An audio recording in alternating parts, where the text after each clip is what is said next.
কোন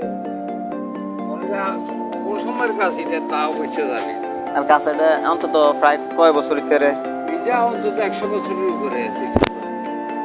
100 বছর। তো গাছটা সবসময় সদস্য সব ছড়াইতেই আছে, মানে এটা কোনো কাটাকাটি কোনো কিছু নেই।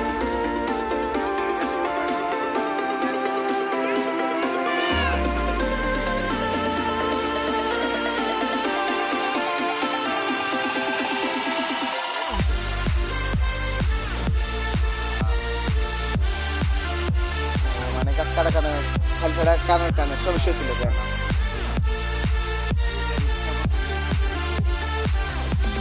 এটা তো এখন 100 বছরের বয়স।